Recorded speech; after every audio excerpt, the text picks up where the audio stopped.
The escalation. हाँ, ये पता चलता है कि स्टीव एक अकेला आत्मा नहीं था।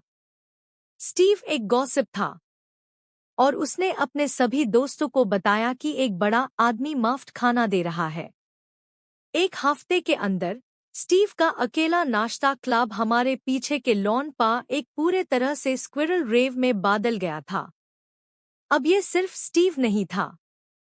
ये Steve, Dave, Gary, Chip, Dale और लगभग 20 अन्य स्क्विरल्स थे जिन्होंने मेरे पापा ने अभी तक नाम नहीं दिया था। वे हर जगह थाई। वे फेंसिंग पार लाइन में खड़े होते जैसे वे कंसर्ट के लिए इंतजार कर रहे हो। वे चटर और स्क्वीक करते, अपने रोजाना के नट्स की मांग करते।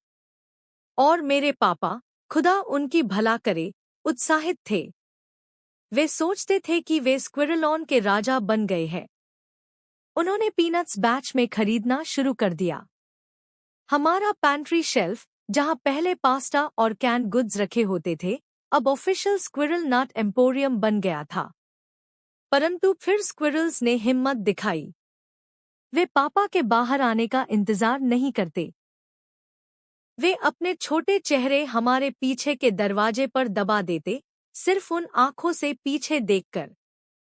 एक बार मेन किचन में गया और देखा कि एक स्क्विरल ने डॉगी दूर से सुरक्षित रूप से अंदर घुस गया था और पूरे पीनट्स के बैग को घर से बाहर निकलने की कोशिश कर रहा था। ये एक छोटा फरी बैंक हाइस चल रहा था। सचमुच मुश्किल तब शुरू हुई जब पड़ोसी शामिल हुए। हमारे अगले दरवाजे के पड़ोसी मिस्टर हेंडरसन एक आदमी है जो अपने बगीचे से ज्यादा लोग अपने बच्चों से प्यार करते हैं। उनका गर्व और आनंद उनके अवार्ड विनिंग टमाटर थाई। एक दोपहर वे चलते हुए आए। उनका चेहरा उसी रंग का था जैसे उनका प्राइस्ड फासिल। उन्होंने एक आधा खाया हुआ टमाटर उठाया जिसमें छोटे छोटे कैट के निशान थे। आपके दोस्त, वे गुस्सा में बोले, कानपति उंगली से स्क्विरलॉन की फौज की और इशारा करते हुए जो अब हमारे छत पर कब्जा कर चुकी थी, मेरी जिंदगी के काम को नष्ट कर रहे हैं। मेरे पापा, हमेशा की तरह राजनीतिक, उन्हें शांत करने की कोशिश की। अब हैरोल्ड, वे बोले, वे बस भूखे हैं।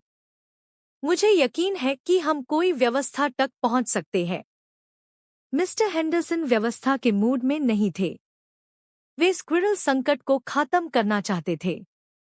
ये युद्ध का पहला आधिकारिक घोषणा था।